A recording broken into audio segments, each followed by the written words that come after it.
আয় আয়। বিজুর ডাকে ছাগলগুলো একে একে বিজুর কাছে চলে আসে। আসে না শুধু কালী। উফ, কালী কোথায় গেলি রে? এই তোরা এখানে থাক, আমি কালীকে নিয়ে আসছি। কালী, কালী।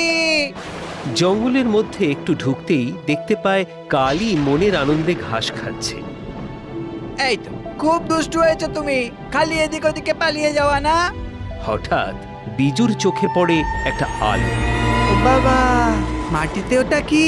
এরকম পাথর তো আগে কখনো দেখিনি, কি সুন্দর দেখতে। বিজু সেটা হাতে তুলে নিতেই পাথর খুব শান্ত নিচু গলায় বলে ওঠে, তোমার মনের ইচ্ছের কথা আমায় বলতে পারো, আমি পূরণ করব। কে কে কে? আমি গো আমি, তোমার হাতে থাকা পাথর বলছি। বাপরে, তুমি কথা বলতে জানো? কি চাও বলো, বলো কি চাও? আমার তো চাওয়ার কিছু নেই। ওই দেখো, এই বৃষ্টি নামবে। কালী, চল চল চল। আর তুমি এখন আমার পকেটে থাকো, হ্যাঁ? পাথর পকেটে ঢুকিয়ে ছাগলদের নিয়ে বিজু চলে যায়।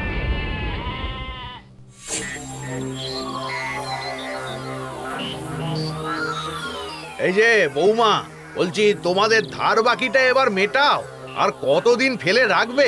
হ্যাঁ, মানে ছেলেটা একটু বড় হয়ে যাক, ভালো কাজকর্ম করুক, তখন ঠিক মিটিয়ে দেব। আর কিছু সময় দিন মোড়ল মশাই। খুবই মুশকিল অগত্যা। তোরা আজ এত দেরি হলো? আর বলো না মা, কালীটা ঘাস খেতে খেতে জঙ্গলের ভেতরে ঢুকে গেল, তাই তো ওকে আনতে গিয়ে দেরি হলো। আচ্ছা মা, আমাদের কি চাই বলো তো? ও মা, কি আবার চাই? কিচ্ছু না, তুই খেতে বস, আমি সেটাই চাই। আমাকে পকেট থেকে বার করো। এই দেখো, তোমার কথা তো ভুলেই গেছিলাম। বলো বলো এবার কি চাও? শুনলে না, মাও বললো তো আমাদের কিচ্ছু লাগবে না। আচ্ছা, তোমাদের কুড়ে ঘরটা যদি পাকা করে দিই? এই না না, তাহলে তো চাঁদের আলো ঘরেই ঢুকবে না।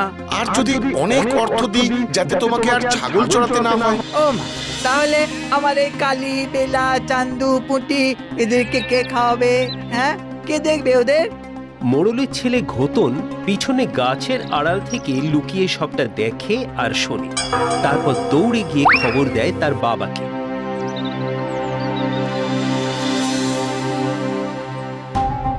হ্যাঁ, কি বললি?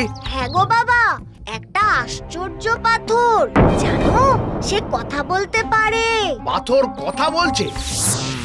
নিশ্চয়ই কোনো জাদু মন্তর করে। চল তো দেখি কোথায় ও।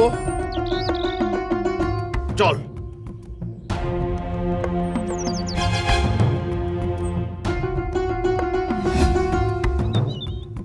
বিজু, বিজু, বৌমা, এই তো বার কর, এক্ষুনি বার কর।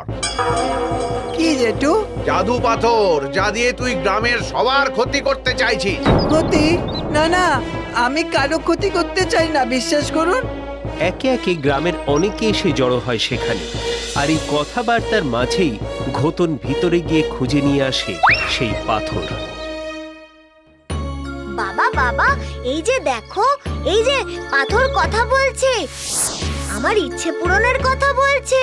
তোমার মনের ইচ্ছের কথা আমাকে বলতে পারো, আমি পূরণ করব। আমায় একটা বড় খেলার ব্যাট দাও।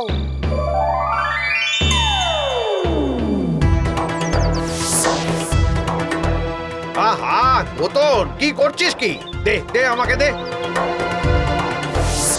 তোমার মনের ইচ্ছের কথা আমাকে বলতে পারো, আমি পূরণ করব।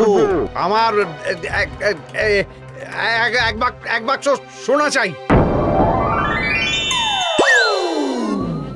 ওমা, এ তো সত্যি সত্যি সোনা। এই সর সর সর সর সর, তোরা সর সর। এই চল চল চল, ঘোতন ঘোতন, চল চল। গ্রামবাসীকে সরিয়ে বাপ ছেলে মনের আনন্দে নাচতে নাচতে রওনা দেয় বাড়ির দিকে।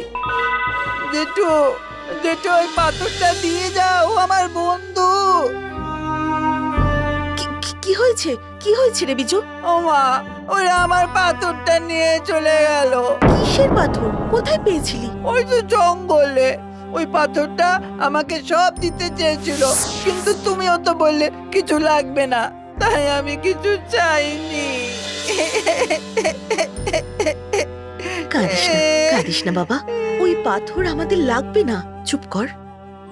ক্রমশ এই আশ্চর্য পাথরের কথা ছড়িয়ে পড়ে চারিদিকে। দেখেছো কাণ্ড, ওই পাথর দিয়ে মোড়ল তো বড় লোক